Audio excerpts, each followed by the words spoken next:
रुचि दिखाई है और संस्कृत व्याकरण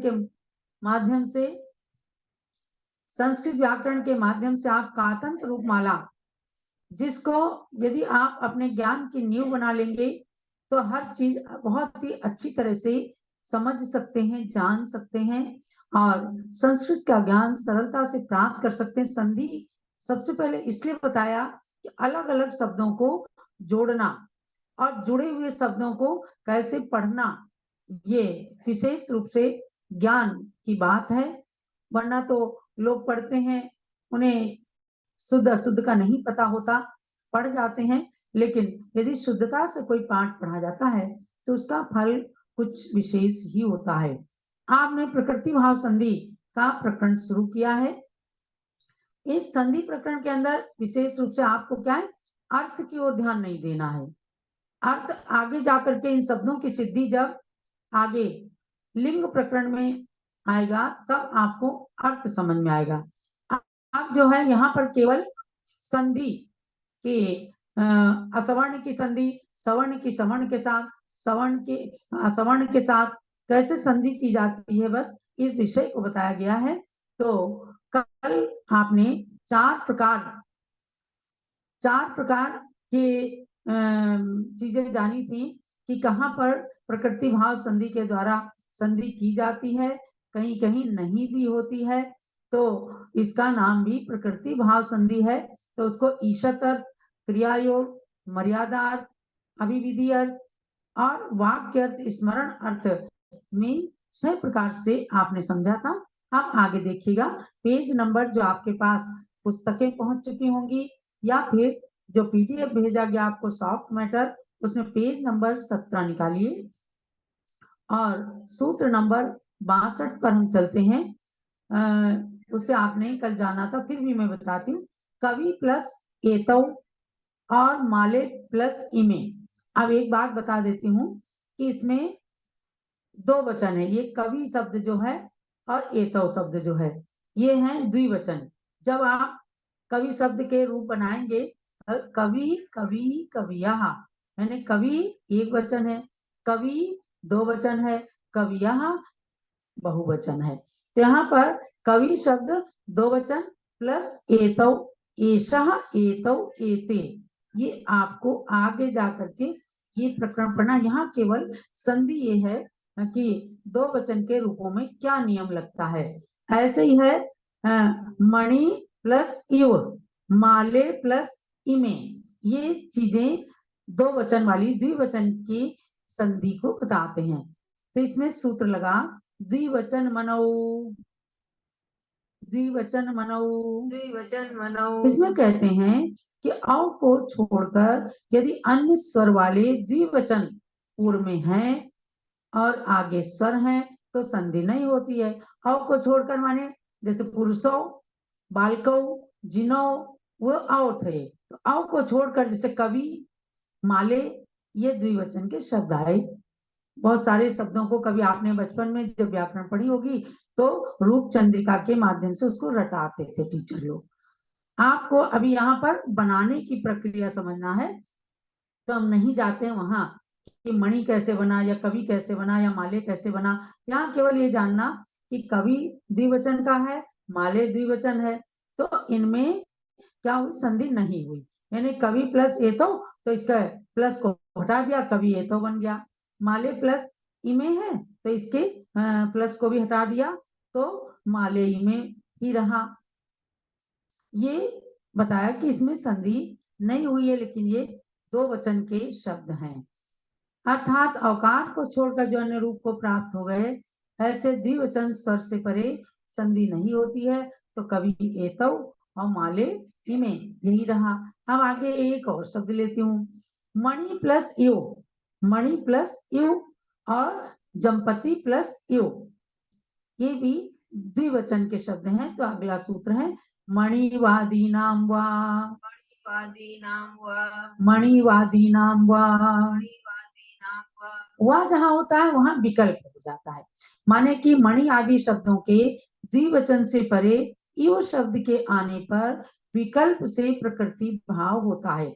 माने संधि हो भी जाएगी और नहीं भी होगी।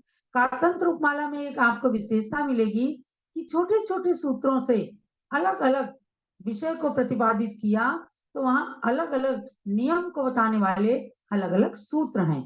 इससे ये व्याकरण अपने आप में बहुत सरल और परिपूर्ण है। इसी व्याकरण को आधार बनाया था पूज्य गणी ज्ञानमती माता ने।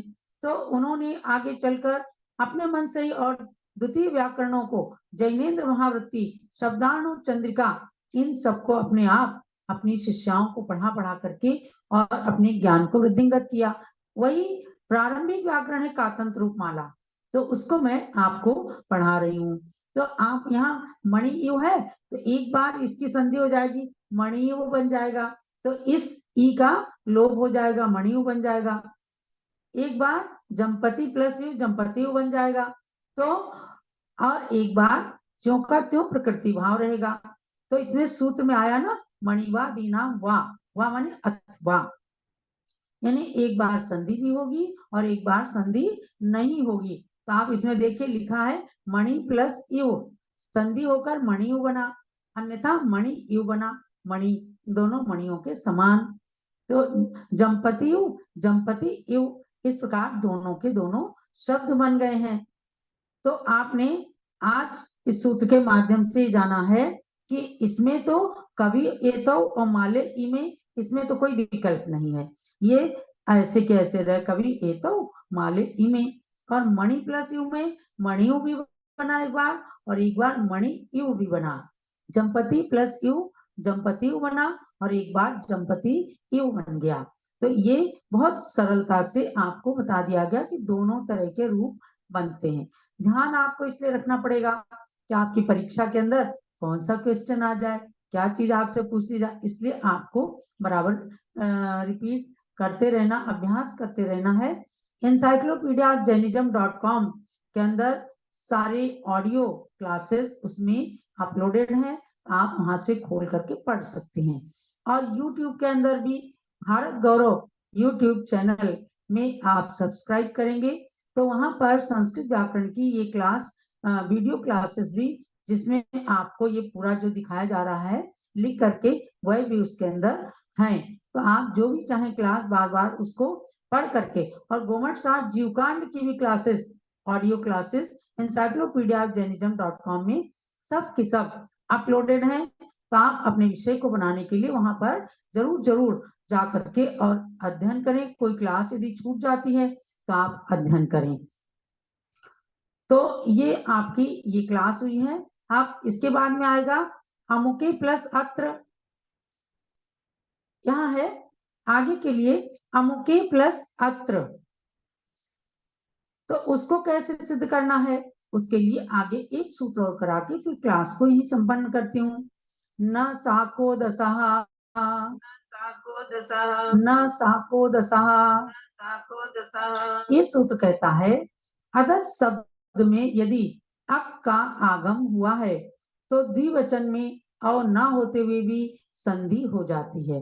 अब क्या प्रकरण है संधि का, लेकिन इसमें थोड़ा सा रूप भी आ गए हैं, यानी अदस शब्द से ही अमुक बना है, अप प्रत्यय होकर के, ये आगे आपको पढ़ाया जाएगा। अब यहाँ पर केवल ये बता दिया गया कि अमुके में अक आदेश होकर के अदस शब्द को बना है, इसलिए जहां अक का आगम हुआ है तो द्विवचन में और ना होते हुए भी संधि हो जाती है। यहाँ पर संधि जब हुई क्या है, इसमें अमुके प्लस अत्र, तो जब संधि हुई तो अत्र का आ साइलेंट हो गया, अमुकेत्र बन गया। साइलेंट मीन्स अत्र का आ का लोप हो गया, तो यहाँ अमुके प्लस अत्र, आ का तो लोप हो गया। तो इस आ के अर्थ को झलकाने के लिए ये द्विखंडाकार एस का आकार बनता है अमुके। ये भी अमुके दो वचन है, अदस शब्द का ही रूप है। अमुके माने कोई दो व्यक्ति, तो यहाँ पर द्विवचन है। और अत्र अत्र अमुकेत्र आप इसको पढ़ेंगे, इसको अमुके अत्र नहीं पढ़ेंगे, इसको क्या पढ़ेंगे अमुकेत्र। लेकिन अत्र का अर्थ झलकाने के लिए इस के आकार को यहाँ बनाते हैं, इसको कहते हैं द्विखंडाकार। तो अमुकेत्र ये यहाँ पर संधि हो गई। अब आगे आपके लिए आएगा अमी प्लस अस्वा, यानी आप बहुवचन की, ये द्विवचन की संधि थी, इसको बता रहे थे। हम बहुवचन की आएंगी तो उसको हम कर लेंगे हमी अस्वाह, हमी एडकाह, हमी उष्ट्राह, हमी आदित्य रश्मियाः। ये बहुवचन के अदस, अमु, अमी, ये इस तरह से शब्द आगे बनते हैं। और इन शब्दों को अभी यहाँ आप पढ़ रहे हैं, आगे आप लिंग प्रकरण में बनाएंगे। स्वरांत, व्यंजनांत, स्त्रीलिंग, पुल्लिंग में ये सभी शब्द आने वाले हैं। प्रारंभ में संधि प्रकरण में केवल संधि को ही समझाने के लिए ये यहाँ पर शब्द दिए गए हैं, और इनके डिटेल्स जो हैं आपको आगे के प्रकरणों में ज्ञात होते रहेंगे। रुचि के साथ व्याकरण को पढ़ते रहिए, और लोहे के चने को भी घी का अच्छा नरम नरम हलवा समझ करके, और जितनी सरलता से हो सकता है मैं आपको समझाती हूँ। तो इसी प्रकार से आप छोटे छोटे वाक्यों में व्याकरण को समझ करके अपने ज्ञान को वृद्धिंगत करें। यही सबके लिए प्रेरणा और मंगल आशीर्वाद। सबको ध्यान देना है अब कि कल विशेष रूप से भगवान महावीर की पूजन, भगवान महावीर के 46 मंत्रों का अनुष्ठान और भगवान महावीर से संबंधित क्विज में आपको भाग लेना है 3:30 बजे से ही। और आपको आज भगवान महावीर कैसे बने इस पुस्तक का पीडीएफ भेजा जाएगा, उसको आप आज से लेकर कल तक पढ़े। बहुत छोटी सी बुकलेट है, उसी में से आपको प्रश्न के उत्तर बताने हैं। 3-3 प्रश्नों का एक एक पैकेज रहेगा। जो तीनों प्रश्नों के सही उत्तर बताएंगे, स्पॉटलाइट होंगे, वो बताएंगे, उनको पुरस्कृत किया जाएगा। तो कल भगवान महावीर के 2550वें निर्वाण महोत्सव वर्ष के संदर्भ में भगवान महावीर का ये विशेष कार्यक्रम संपन्न होगा। तो सब लोगों को सामग्री भी लेकर के बैठना है, और अध्ययन भी करना है, और प्रश्नों के उत्तर भी देना है। जलो महावीर भगवान की जय।